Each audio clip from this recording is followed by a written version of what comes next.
Good evening, ladies and gentlemen. It's Ricky Moshville Times here once again.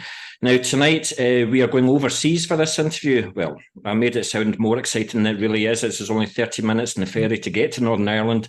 But tonight we've got Belfast-based band Haint. We've got guitarist vocalist Ian, and we've got the bassist vocalist Darren.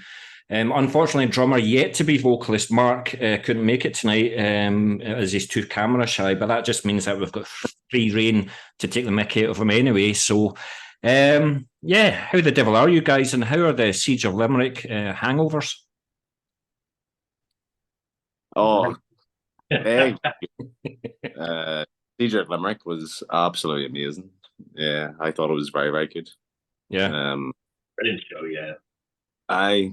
Just a crazy day from start to finish, you know, and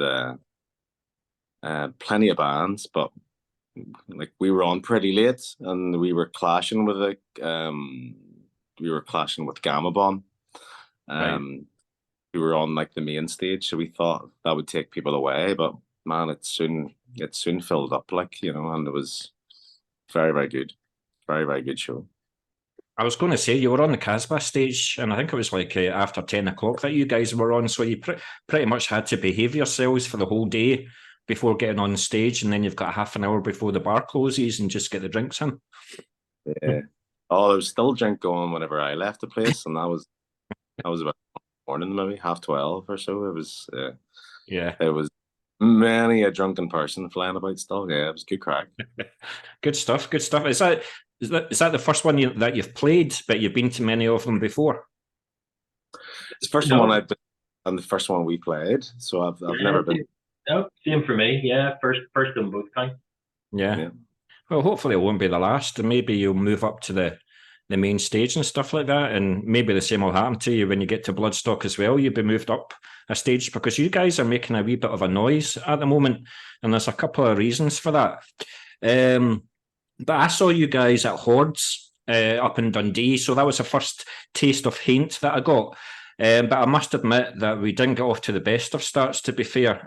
I was talking to Drew from Catalysis, and then Ian walked over and barged in, so I was like, a bit rude.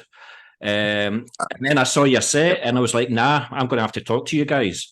I mean, I think you guys were definitely one of my top three in the bands for that whole festival, and you certainly drew a very, very big crowd on the day. So how difficult was it to get to Hordes, and were you glad that you made the trip? Getting there, logistically, not that bad, actually. It's probably easier than Limerick. But I mean, obviously, we work with Paul, we work with Unearth via Unearth. So, and we've done Horde 2 years ago. Ian. Yeah. So we're really looking forward to getting back, because we'd already done it as well. You know, we knew what to expect, so we're really keen to get back. And we were kind of asking Paul, you know, about the opportunity to get back and play it again, because we really enjoyed ourselves the last time. Yeah, you certainly won a lot of new fans over, and you certainly won myself over. But what I especially liked, even when you were hurrying up to get your stage gear away for the next band to go on, I still approached you and you still said hi. And that's what I love about this. 99% of the time when you approach a band member, they'll always say hi and they appreciate the support that you give. So you are forgiven, Ian, for your initial rudeness. No, but I was only kidding. But yeah, absolutely storming set. So I was like, yeah, I'm going to have to talk to you guys and get you in for an interview. So thanks very much for that. So one of the main reasons that you guys are making a bit of a noise at the moment is last month you released your debut EP, Terminally Evolved. So how does it feel to get the EP out there after all the blood, sweat and tears that you put into the recording? Now, I know that you've done the singles first and then you just put them out as the EP, but are you finally glad that that chapter of Haint is over and you can start something new? Yeah, I think it was a fitting end, because obviously, you know, Steve, our original drummer who drummed in the EP, you know, he was replaced there quite recently. So it was like a new chapter for the band, you know, like Darren and I have a kind of vision of where we want things to go, and It definitely felt like a page was turning, like a chapter was finished. Yeah. And we've been singing songs for a long time, all the way through, COVID and whatever else. Like, Hordes was the second ever gig we ever played, and Wow. So we've been sitting these songs for quite a while. Yeah. So to finally get and get the love back, and like people are obviously really appreciating and really liking it is it's great. Yeah, it's great. So just because you mentioned the C word, you mentioned COVID and stuff like that, were you actually sick of your instruments? Did you just like, okay, I don't want to see you at the moment, put them in the cupboard? Or was that actually quite a busy writing period for you both? That's a great question. What was that there? It was a bit different for both of us, wasn't it? It's very different for both of us, yeah. Obviously I'll let you tell your side of things, Darren, but yeah, go for it. No, go. Just for me and Steve, our drummer at the time, it was a chance to actually get tight, and keep the momentum going as far as the songs were concerned. Yeah. Kind of knew what we wanted to do whenever COVID was finally over. Yeah. Our first ever gig was the Metal to the Masses Haint. Obviously we were then promised to get into the semi-finals whenever it finally came back. So we something to really work for, and for all of us that kind of works. Having that goal to strive for, and having that goal to to say, look, right, okay, this is our plan, this is our game plan. Yeah. So definitely Steve and I kept busy, and we took that first gig as a big learning curve to say, well, okay, right, what do we need to do to step it up so that when we do come back, it's at a level that we want it to be, and it paid off. So it's fairly clear then that you and Steve were busy writing and things like that. Did Darren just take a year off? No, I got into production. Okay. So I then very much during COVID, I had dabbled in production, and a lot of the bands that I'd been in previously with self-produced records, but I'd normally contributed my part. Whereas I spent a lot of COVID learning to produce music, mix and master. So that's why the EP is completely self-produced, self-released. Is that something that you saw yourself doing? Did you fancy going into production for a while, or did you accidentally fall into it? No, I'd done it years ago when I was sort of like early 20s, but at that point I'd made a conscious decision to stay more in playing bass, playing rather than producing, because it can be hard to juggle the time. But with COVID, and then afterwards there were no gigs coming up, there was nothing happening, so I could spend the time learning to do it, and so I love it. I'm actually, you can't see it, but I've got a big mixing console just under the webcam here, and I really enjoy it now, and going forward, that's how it will work. But no, I mean, obviously I'm still involved in songwriting and stuff, but yes, while Ian and Steve were working together to get really tight and to get Steve tighter, because out of the three of us, obviously Steve was the last member of the band to join. Ian and me had been sitting on some of these songs for years before Steve even joined. So I took time as well then to start really digging into learning the recording process and production and everything that comes with it. Well, it certainly sounds very good. We're actually going to talk about the sound later on. But going back to the recording of the album, how was it for you all? Was it like, did you go to a studio? Did you take a few weekends to do it? Was there a particular song that you just couldn't nail and it kept on, you had to keep on doing it over and over again? Or did you find that by the time you were actually able to record it, it was quite tight and it was quite a straightforward recording? So we recorded the drum. We actually recorded the drums in our practice room. We had our own. Well, recently we've had to vacate it, but we had our own room that we rented. We were the only band basically in there, so we could leave everything set up. So we, basically turned up on a Friday night, rearranged, moved all our gear out of the way, shifted the drum kit into the right position, and mic'd it all up, and spent the weekend just recording all the drums on the track. And then the rest of it was done basically at home. Ian recorded his guitar tracks at home and sent them to me through. I recorded all the bass here where I am now. Then we went down, built ourselves a little vocal booth and tracked all the vocals down in the practice room with Ian and me, who basically, whoever wasn't tracking the vocals was sitting on the computer, hitting record, or redo. But yeah, and there's a lot of redos, go in a minute. No, and there was songs. I think once we got the drums nailed down, everything else got a lot easier. But there was like, there's always a track that just gives you a bit of bother, and again, I still learning. Yep.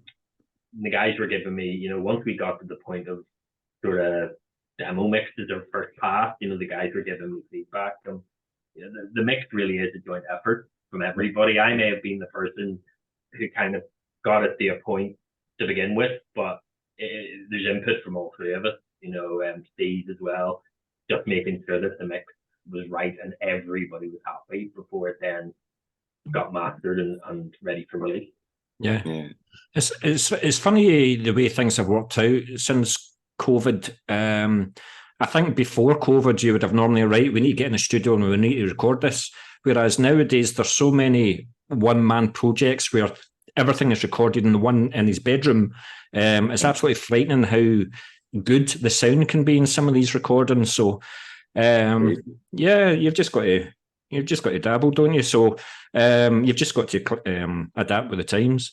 I mean, we wouldn't have done these online interviews before. It would always be like emails and sending you the questions and wait for a week to get them back, and they come back with one-word answers. You're like, that was a fucking open question. But anyway. But even recording these days, because I'm in communities now with professional producers and stuff, and bands, like, they can live stream music, like, with no lag. So a band could be in America and the producer could be in Scotland, and they're tracking real time across the world. It's the technology. It's frightening, isn't it? Absolutely frightening. Yeah. But how was it for you, Ian? Like, was there a particular solo that you just couldn't nail, or were you a magician? Not necessarily. Like, I would write most of the music, if not all of the music, and then we kind of get together and jam it out so that it forms the structure of the song. I think the most challenging thing for us, and something that we were very assured of, and Darren will back me up on this, was that we wanted to make sure that there was something different going on with the vocals. Those harmonies and that mix of aggressive vocals, in between vocals, harmony vocals, soloed vocals, everything. We wanted to. Darren and I have been and sang in bands before, and we kind of knew that, this is what we want to throw as much as we can vocally into this. So I think that was probably the biggest challenge for us, was making sure that was nailed to the cross. And the good thing about doing the recordings is you can do take after take after take. You stand on that stage, you've only got one chance, and I'm watching you sing, and I'm watching you sing, Darren, and all the rest of it. So it's a bit of pressure, but was it always like the singing that you're doing for Haint? Was it the same in other bands, or was your other bands with the harsher vocals than what you're currently doing? Sorry, go ahead. Well, I was just saying, no. I've done technical death metal vocals, hardcore vocals. I used to live in Manchester and played in quite a few bands in Manchester. Now, the last band I was in was probably something similar, sort of singing and sort of harsh vocals. But I've done different bands. I've done all sorts through the years. 95 of my musical taste is death metal, so I think you should bring some technical death growls into Haint. There's something in there. There's one song. There's one song we haven't recorded yet, which would be in the next batch of recording. And actually, there's a little section where pretty much the vocals are pretty much almost like Def Walker style Carcass vocals. Just a couple of little lines, but it was always done as a homage to Carcass because we're all big. Yeah. We didn't get to play that song in Dundee, unfortunately. But yeah. Well, calculate the first deadline. Maybe next time, next time. But we're going to talk about a lot of the things. See, vocalist, Darren. Well, you're a vocalist as well, but I think Ian's the main vocalist. You ask him one question, and then you look at your next 6 questions on your sheet, and he's bloody just answered them. So thanks very much for the interview, guys. I'll catch you next time. No. So, no, I love it. But we're going to talk about a couple of things that you raised there. Now, you're sick to death of answering this. For those who, and no, it's not what your band name means. It's for those that haven't heard the EP yet, how would you describe your sound? And I know you're, like I said, you're fed up answering it. But for me, I think your first song was Aries. And the fact that the drummer wore Mastadon, Ian, you wore Gojira, and Darren, you wore Jinjer shirts. I think that perfectly describes the Haint sound. I would probably, yeah. We definitely were influences on our sleeve, yeah. Yeah. I think one of us would have just needed to wear a Deftones t-shirt and probably would be pretty covered. Yeah. Well, maybe when you bring the grills in, you can bring a Carcass in and maybe Death as well. No, I like, see, when I had Aries, I was like, that's Mastadon. Now, Mastadon are a huge influence for me, but I really did like their debut album, and that just brought me back to that era. So I was like, I'm going to watch this. 100%. Yeah, the Remission era Mastadon for me is like that. As far as Mastodon's concerned, that's probably my favorite era. Not that I'm knocking anything, but I just love that brutal simplicity of what. Not even simplistic. It's still very complicated because it's Mastadon, but that's Mastadon at their heaviest. Absolutely. And that was a massive influence on me, as a songwriter. So yeah, 100%. That's there. For me, there's bits of Neurosis in there as well. Absolutely.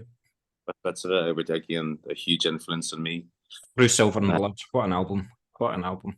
And that's it. It's one of my favorite albums of all time. It's just today, funny enough. What was I going to say? Yeah, I was just going to talk about, since we talked about Mastadon there, the drummer from Mastadon. I can't remember his name, and it's annoying me. Grant Taylor. That's right. Do you remember the band that he was in before Mastadon? Aye, Today's the Day. Well done. Well, I'm impressed, Darren. I like him. Because who did I see? Neurosis played in Belfast years ago, and it was Neurosis, Today's the Day, and Voivod.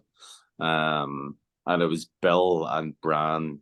Bill was playing bass, and Bran was playing drums for Today's the Day at that gig, and it was one of the most brutal things I've ever seen in my life. Absolutely. Even Today's the Day, Steve Austin in the vocals, he's the only vocalist that I've seen where he actually swallows a microphone. It was unbelievable. Ruled by the end of the set, like it was crazy. Yeah. I just feel sorry for the next band coming on, the vocalist, slime and shit on it. So good luck with that, Ian, if you're playing with Today's the Day. I know. Ian has his mic cover. I have my COVID from my cover, yeah. So okay. But yes, I gather that some of the EP is quite old. So I take it maybe like you've started writing some newer songs, and the reception that you had with your first 5 songs from the fans. Do you see yourselves changing that much and progressing, or are you always going to have like a Haint formula with subtle changes here and there? Or are you just going to arrive to the next recording with a complete open book? It's a really good question.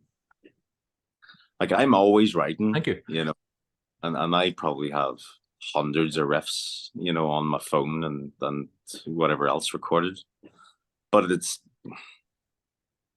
like not sounding too like again, maybe not big-headed, but the Haint sound is just something that I know, like, and that's just me.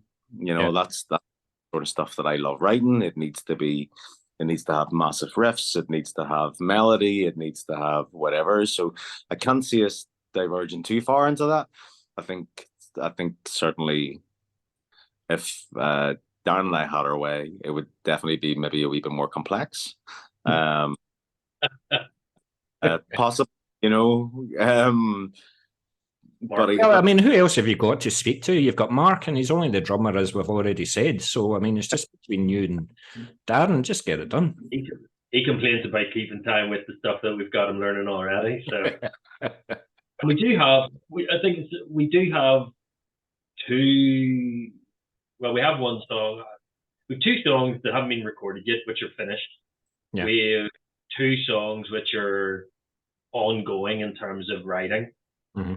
So, new material, we're already on with new material. And like I said, one of the songs that we haven't recorded yet has actually been a stable part of our set for quite a while. Yep. And it was only when we were recording the EP, we were debating how many songs to put on it. We talked about, said we think 5 is a good number for an EP. So that song didn't make it on, but it was just like, right, well, there we go. There's one lined up for the next session. That's what I was going to say. That's what I found interesting. You released the 5 singles first with a time period in between, and then you released it as an EP. Now, this is a constant discussion that I have with bands in my interviews. The old school, like Dog Tire, for example, I know that you're friends with them. They album, few years album, whereas the younger scene of today, they do single, couple of months, single to keep their name out there. It's like a double-edged sword. You don't know which is the best approach to do. So, and I'm very much in I don't think albums are dead because there's still people collecting albums, vinyl sales, absolutely doing it. But again, as you said, the current attention spans are short, and you've got to keep yourself in. So we are very much of the, we would rather keep a reasonably constant stream of output, and if that's not singles, it'll be videos. So even at the moment, I'm creating visualizers for any song that doesn't already have one, and we'll start putting those out soon. So at least we're announcing something and trying to keep ourselves in the public consciousness, and just make sure that people remember that we're there. Because otherwise, it'll be the next big single because someone else will come along. Yeah. I think it very much depends on the type of band and the music that you play. Some people, will lap up an album and keep it continuously playing. But, if you're pushing boundaries to an extent, or your music's maybe a wee bit out there, a single is enough for people to digest, to keep them going for a couple of months and then hit them with something else, and I think that's been our plan, is to kind of, we didn't release them maybe as frequently as we wanted to, but there's reasons for that. But that was the goal. Keep people fresh, keep people wanting something else, and then maybe surprised by what comes along in the next single. Well, maybe you have done it right, because from what I'm seeing, you're certainly you're certainly getting the following that you're looking for, and you're getting good crowds at Siege of Limerick as well. Stealing some of the crowd maybe from the main headliners. So you nailed it at Bloodstock. You won your medal to the masses, so you must be doing it the right way. So, but it must be great. Darren, you've knocked me off my track a wee bit there, because you've decided to follow Ian and answer my next fucking question. When we go on stage and the soundman says who's the lead vocal, we have to say neither, both vocals. This is the problem. You're talking to 2 vocalists. They'll answer all the questions for you. Aye, but then Ian goes up to the sound guy and says, "Put mine 60 and his 40%, and I'm 60." That's just guitar. That's just guitar. That's guitarist. Oh, you said turn it up to 8? I thought you meant 11. Ever. I apologise, ladies and gentlemen. I think we're about to have the first ever band split up on a live interview. I do apologise for that. But going back to what you said, Dan, about people's attention spans, that's another thing. Like, people can go onto Spotify or Bandcamp and listen to a song 6 seconds later. Doesn't do it for me. So they instantly dismiss the band for that. But at the same time, it must be especially pleasing when you can go into the analytics of Bandcamp and Spotify and find out that you've got fans in South America and Eastern Asia and stuff like that. You're able to reach people that you never thought you could ever reach. Yeah, and we do. Like, looking at we have some people in some random places, but it's fantastic. I'm blown away by that. I just think it's absolutely amazing. And certainly when I started playing very many years ago, we couldn't get that sort of reach. Playing a little death metal band in Belfast, that never going to happen. So phenomenal. It's just absolutely phenomenal that this is even possible these days. Do you not miss playing death metal? That's twice you've mentioned death metal tonight. Do you not miss it? Oh, I don't know. I'm getting too old. No, funny. Yeah. No. I enjoy doing it, and I enjoy doing it for technicality. But what we do with Haint, I love doing it, and I love the uniqueness of it. I genuinely think there's very few other bands that do everything that we do. Yeah. There's other bands that do similar things, but I do, it's not trying not to sound big headed. I just don't think there's anybody like exactly like Haint out there. Yeah.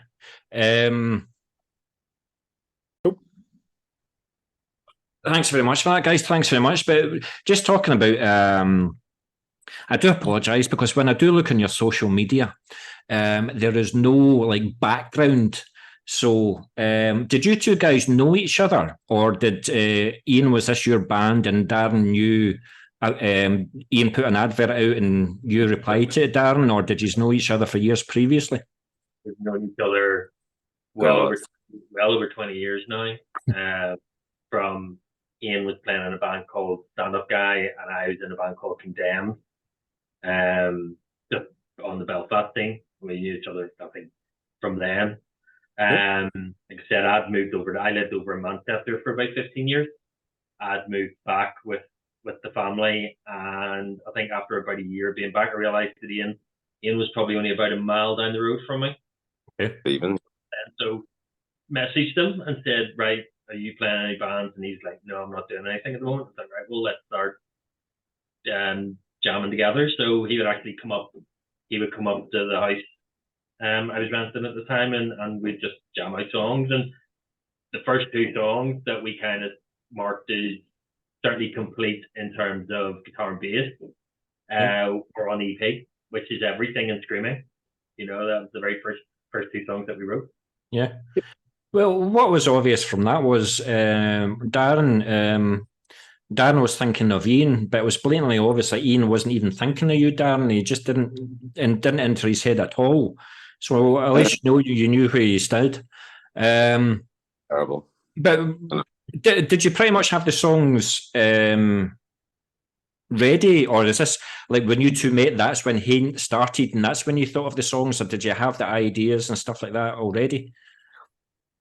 I had a few ideas. Like Everything I Lost was the first song that we wrote together, that Darren and I wrote together musically, at least anyway. Yeah. And I had like a foundation of that, like the main riff, again, just for a while. But obviously at that stage, I had a wee one, and that was the reason I wasn't really in any bands, so it wasn't really going anywhere. It was an idea sitting on a phone in the memory banks waiting for something to happen. Yeah. And then the call came from Darren, and that's knight in shining armor, Darren.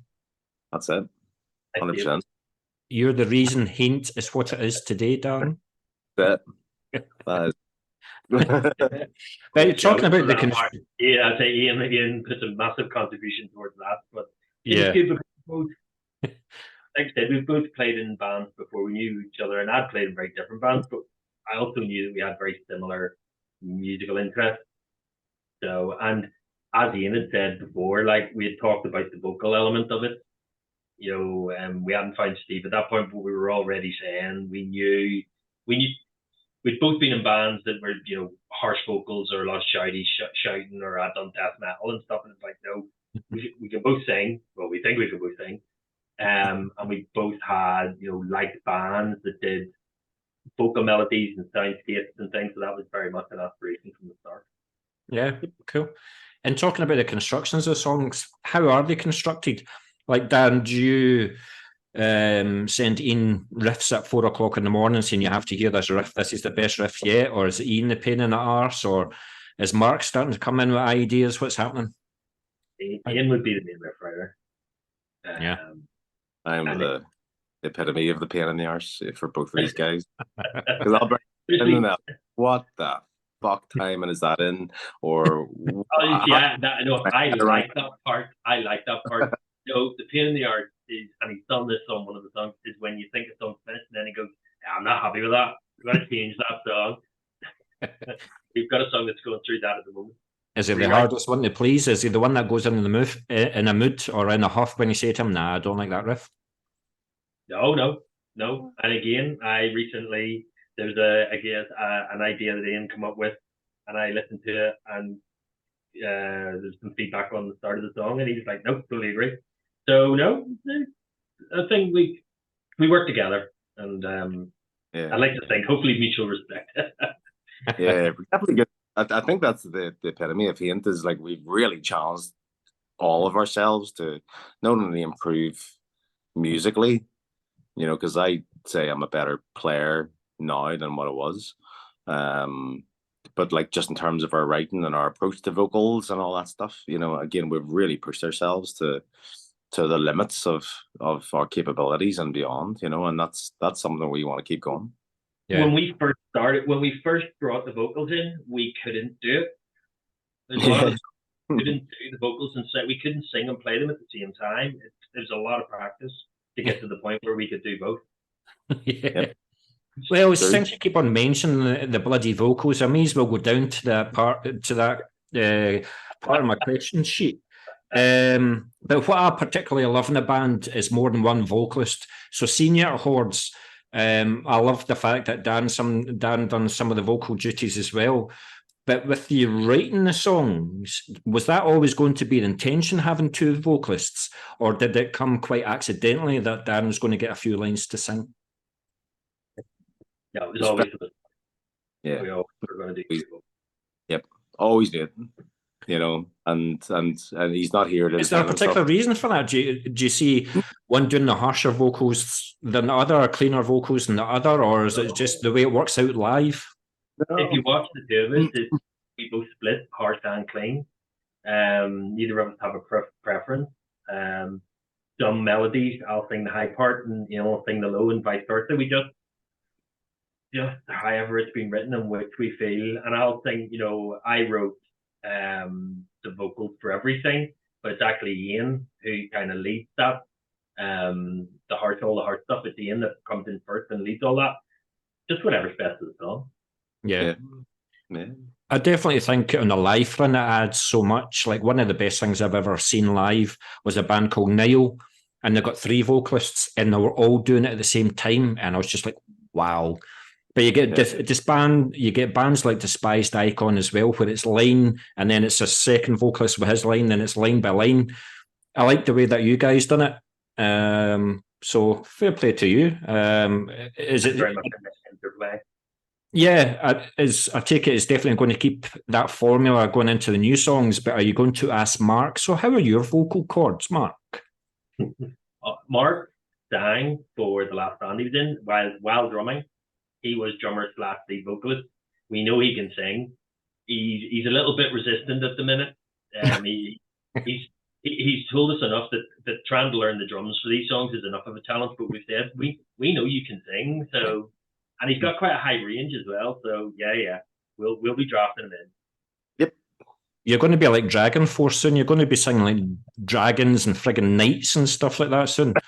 Acapella. The Bee Gees, you know what I mean?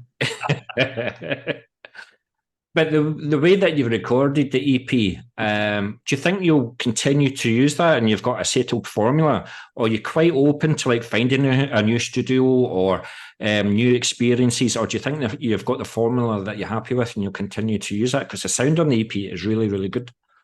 Well, I think we're quite happy with self-producing. Yeah. Obviously, we're not in, like I said earlier, we're not in the same room we're in. So we're already starting to think about... So whether or not we'll use a studio for, say, tracking drums, or I've actually been looking at just rented out halls and things. Mastering, might get somebody else. We may, produce and mix it and then get somebody else to master it. To be honest, quite open.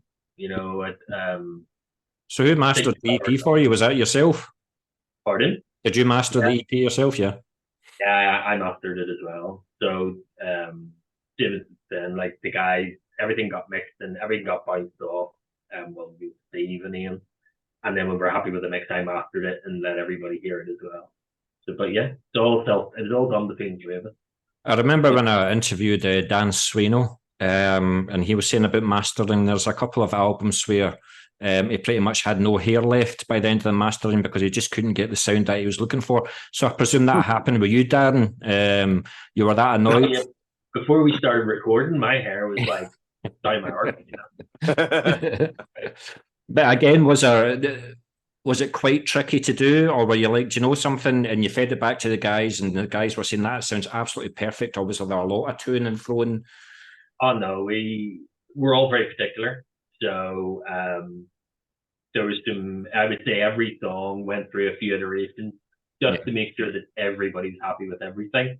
I'd say the first song's always your template. So after that, it does get a little bit easier because once you've got the first song nailed, you've kind of got a lot of the key sounds for how the rest of it will go. But yeah, there was still, just making sure, can you just bring the snare up a little bit here? And, I don't quite know if that sounds quite right in that place. But it worked. I think I was really pleased with it when we were able to, songs were going out. See, when you listen back to the EP then, in the singles in particular, is there anything that you would like a second opportunity to change? Or are you perfectly happy with everything? No. You're never happy. There's a phrase that a mix is never finished, it's only surrendered. And I 100% describe that. There's some of those mixes I rip apart, but I'm happy with it. There's nothing wrong with them, fine. So what you're saying, Ian, is that this EP could have been out a year ago. You just took that much bloody time with it, mastering it. Possibly. There's a lot of factors into delaying it, but again, we're all dead chuffed with it.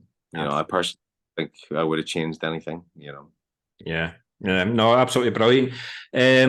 So yeah, we've only got a few questions left, but listen, guys, thanks very much for your time. With you, Ian, being the main vocalist of the band, then do you write all the lyrics, or do all members contribute to the lyrics? And what would you say one or two of the lyrical themes are from the EP? We share writing lyrics. So Darren would write a lot of lyrics. Our old drummer Steve would write some lyrics, and then I would contribute as well. So it's always been a collaborative thing. Yeah. And where we are. Yeah. What type of vocalist are you? Are you both then? Do you read a lot of books? Do you watch a lot of documentaries, or do you always have a pad and a pen on you, like a wee notebook, and as soon as you open the door, you see something in the street and you take a note and you write about it later on, or is it just comes to you at 3 o'clock in the morning? Personally, I'm quite an impulsive writer. I find it, for me personally, it would be quite, even though the music side of it comes quite easily, the lyric side is very, very difficult. And I would find it really difficult to put pen to paper in terms of lyrics, so it would have to be something that's very meaningful and something that is really inspiring for me to write lyrics. But a lot of the stuff is very, it's kind of, not necessarily overly close to our chest, but, very personal, based on experiences. We're all in our mid-40s, pushing 50, so we've all seen a lot over the years, Welcome to my world. I know, it's great. It's cracking. So, we're good at sharing the load, and that. Yeah. What about you, Darren? What type of lyrics do you bring to Haint? Like I said, I think I was about half of the songs on the EP, and I'd say most of them are, with only one or two exceptions, most of them are based on personal experience, but I would tend to jot down themes rather than specific lyrics. Okay. And then when it comes to expanding those into the lyrics of the song, I would always tend to write the lyrics after the song to make sure that the meter and rhyme fit. So rather than almost writing poetry and making the song fit the lyrics or having these, I would always come afterwards. But general themes, I usually jot a lot of stuff down. But like you said, especially with, I've done stuff in the past where you've had concepts and every song followed the pattern, but this has all been about personal experience. Pretty much, it's only maybe one or two exceptions. All of this was all about what me or people around us have experienced or going through.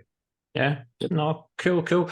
But with you having two vocals in the band then, and Ian, you sing your part and you see a line or a verse or something like that you want Darren to sing, is it sometimes difficult to convey to Darren how you want him to sing it?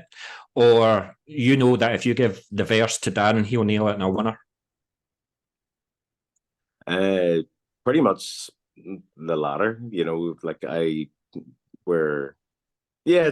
maybe take us a wee while to get there and both be happy, but I think we're both very, very good at pushing each other in the direction that we want it to go, you know, and it comes with demo, and we both did a lot of pre-production for all the songs to give all of us an idea of in our heads what way we wanted it to sound before it kind of manifested into something else, and that seems to be the way we work, and it works. So you do a wee recording on WhatsApp and say, Darren, this is what you're going to be singing and how I want you to sing it. We do mixes, like it's not even full on mixes, like here's what you're going to be singing, here's what you're going to be singing, and there's very little to or fro back and forth. Like we're usually pretty much like, all right, cool. As long as it's where you turn it around to say, no, maybe you're better singing that bit and I'm better singing this part. And sometimes that does happen. Yeah. Sometimes. Yeah. I've done that. Cool. But the artwork for the EP, so who done the artwork for you? Me. I do all the artwork. That spoiled my next question then. Because what I normally do is I say, so you've used an artist, and so what information do you give the artist? Do you give them the EP? Do you give them the lyrics? Do you just say, this is an idea that's came in my head, you have free will, draw it? So what did you use, Ian, for the inspiration for the cover then? The cover for Terminally Evolve was very, very difficult because it's not necessarily a very morbid theme, but there was so many different ways that I could have went with it. Yeah.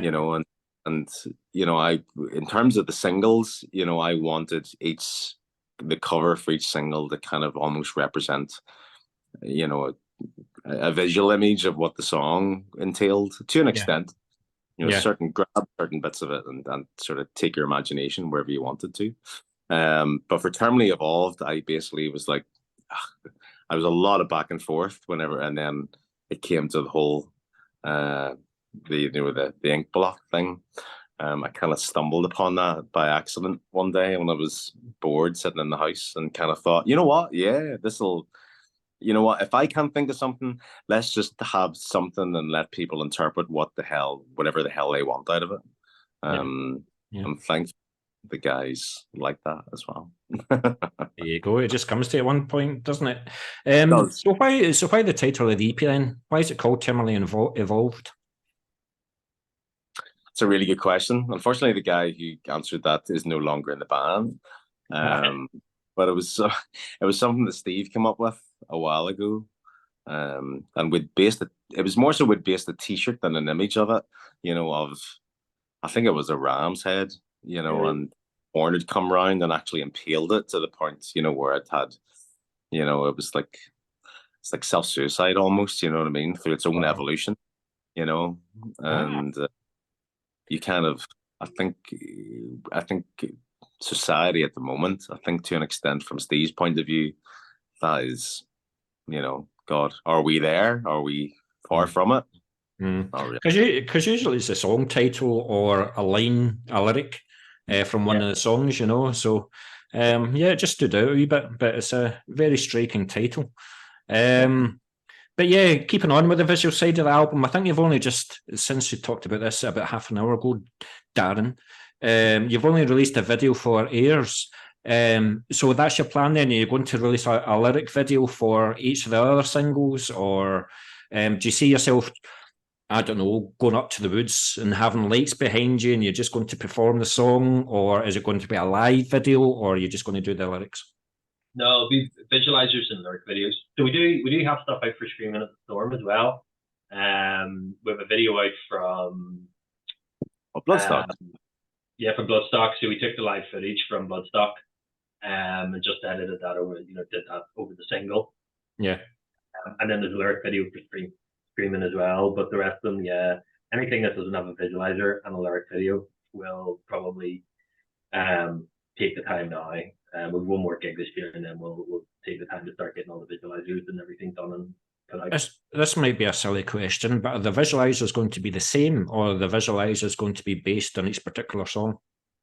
They'll be different. They'll be different for each song.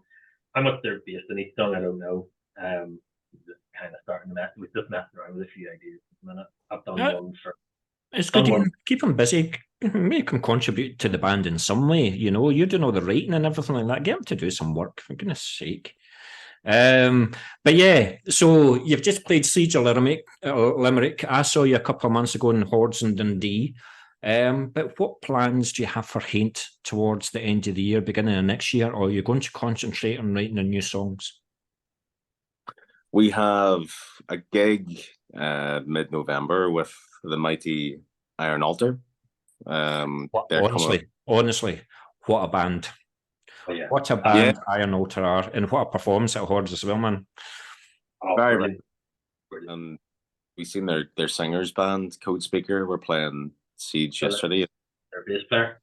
The bass player, yeah, sorry. Bass player who sings for Code Speaker. And they were equally impressive, like very, very sonically just brilliant. Yeah. But that's the next thing, and then probably get these other songs recorded and start working on the next phase of what's going to happen for Haint. We have, again, plans. We have a goal of what that's going to look like and what we want it to be. Going to try and get exclusive out of you. So do you see it like being another 5-song EP, or are you going to do like 4 original songs, maybe a cover? Is it going to be all new material, or did you have any kind of ideas left over from Terminally Evolved that you want to use? Well, like you say, we got 2 songs. 2 songs that are pretty much finished. That'll definitely go in. Yeah. And we've got 2 songs that are currently in. And then, I don't know, it's kind of up to Ian if he comes up with how many of these riffs, from his bank of hundreds of riffs. Oh, man. Come together into another song if we could do 5 songs. My problem is, Ricky, is that I'm so fussy, you know what I mean? So I gathered that. Yeah, like I'm very specific in how I want something to sound and how it's supposed to flow, and it's more like an imaginative process than anything for me, So it's if it doesn't great, it doesn't get past that, and that's usually what takes us so long. But yeah, you're the hardest to please. What's that? Because you're the hardest to please. It's pleasing myself, most. Yeah, like the other, like Darren and obviously Steve in the past have been good, and we need to see Mark. Haven't really, like, he's only had 2 gigs, so we'll need to see what we're like from a writing perspective. And see how things go. But we've 2 live staples ready to go. Again, at least another 2 songs on top of that are 70% there. In terms of like where they are in terms of structure. So I think it'll be a matter of, again, keeping that momentum going. Release a single, see what's going on, another EP, and see what people want, really. But at the end of the day, you sound like a prolific songwriter, so I don't think we'll have to wait too long for your next release. Whether you'll follow the same formula again and do the 4 or 5 singles and then release the EP, who knows? That's for you guys to discuss. But at the gigs, then you've got your half-hour set and you've got your 5, 6 songs ready to play. Which one are you looking forward to playing most of the set list, and why? So, Darren, I'm going to ask you first, which is, it might be fourth on the set list, but it's the one that's your personal favourite. Why is it your personal favourite? We've had this discussion recently about dropping songs, and I really can't pick some, but it's got a best solo in it. We'll probably be boring because we'll probably pick the same song. But the last song that we play on Bound, which is the one song on our set which isn't on the EP, is just a great joy to play, and it ends the set really well, which is a real shame because you didn't get to see it because we didn't get to play it at Hordes. Yeah, but it's a cracker song. It is fantastic, and I love doing it. And it's got harmonies and harsh vocals and got bit of Jeff Walker vocals in there, and also so just a good song to play live, and it always goes down well. Well, if you make it over to Scotland, make sure that you do play it live because I want to see your Death Girls in it. So no, I just wondered if it had like your bass solo, because I do. Oh, in fact, we're going to talk about your bass next, right? So hold on to that. But yes, Ian, what's your favourite song to play and why?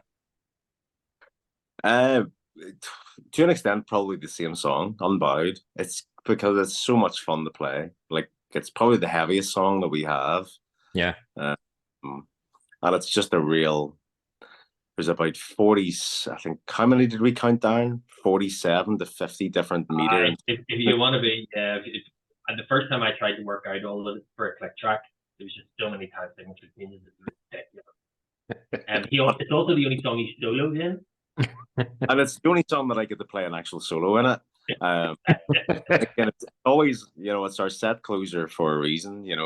Again, there's bits of it that are super proggy. But it's just super fun to play. Yeah. Other than that, like, as much as I hate fucking up the intro, it's probably Hal.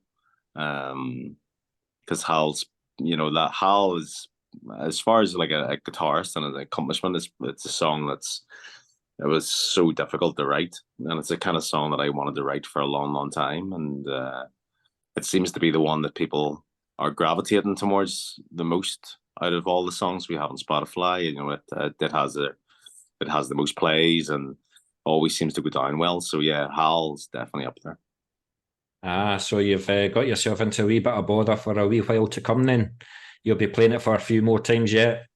Good stuff. But listen, thanks very much for your time. I do have the one last question, which is probably going to start another 40-minute discussion, because we're going to talk about the instruments that you use to record the EP, your setup, your amps, your pedals. Darren, I think you're the geek of the band. Even though you're the bassist, you've got probably 40 pedals on your pedal board. So what's your setup? What did you use, mate? Well, for recording, I mean, you've got a 5-string bass, first of all, and I've never seen you use a 5th string, so it's just there for showing off. 6? Oh, you're clearly just showing off. The bottom string does get used occasionally. He thinks he's Les Claypool, a Primus. That's who he thinks he is. But for recording, I used a couple of different basses, even a fretless. Part of Howl was done on a fretless bass as well. But no, recording's boring because these days there's so much software, and you just basically plug into the computer. But live, I spent a lot of time getting that pedal board designed the way I want it to, and it does get very geeky. Ian's sick of me talking. I think at one point I was sending Ian pictures of signal paths, and I'm going to do this, and I'm going to make the sound this, and I'm going to split the frequencies, and he was just like, "What are you talking about?" It's the heaviest piece of equipment to take into a gig, Darren's pedal board. It certainly sounds like it. Oh, his amp. His amp breaks your back. Yeah. So 6 strings, yeah. Had you always wanted to do that, or were you just not satisfied with 4? You wanted the sound of the 5th and the 6th string? Well, for our tuning, the way Ian tunes his guitar lends itself more to a 5 or 6 string, a 5 string, and I do occasionally use that bottom string, the highest string. So I just like having the versatility and the options. I may not use the highest string or the highest note, the mud, but they do get used, and it's freedom for songwriting, for writing the bass lines and being able to go, well, if I want to go high, if I want to do this, I can. It's there. Yeah. And the top strings and thicker strings are just again for tuning purposes. But no, I love it, and it's quite light, so my bass is like Good stuff, man. Thanks, Darren. Thanks for that. What about yourself, Ian? What's your setup? Your amps, your pedals of choice? HM2? No. No HM2s. No. I'm a Gibson man as far as guitars are concerned. But we use a really weird tuning. Again, going back, it's Neurosis. Mastadon tuning. Neurosis Mastadon tuning, yeah. So it's basically from low to high. It's what is it? A, G, C, F, A, D. And then the song Unbowed we talk about is G. So we go down as low as a low G. It's G, G, C, F, A, D. But that's all. You need at least 2 guitars every time you play a set. Oh, you use the one. Yeah, we just tune it down. It's just it's standard D tuning. We just tune the lowest string down to either an A or a G or a C. So that's my main thing. And then for amps, I use Dietzel, which are a German-made company. Okay. Like Adam Jones is a big affiliate, and Mr. Hetfield. But from day dot, like that has been the Haint sound for me, and I can't see that changing, even in the lovely world of digital and everybody going digital these days. There's still elements of old school in you. I can hear the difference. Yeah, I can feel it. I think you can just feel it. You just know. Yeah. You can't replicate that. I don't think. I like to feel the rumble of the speaker cabinet behind me every time I play. And you just don't get that. Plus, you've got to think of those. Again, I was talking with my girlfriend earlier. You got to think about those couple of people in front of the PA as well. And they're not getting everything. So if you've no amp on stage, you're just using this digital thing. They haven't playing. And record. And recording, we are using. Although recording, it's all digital.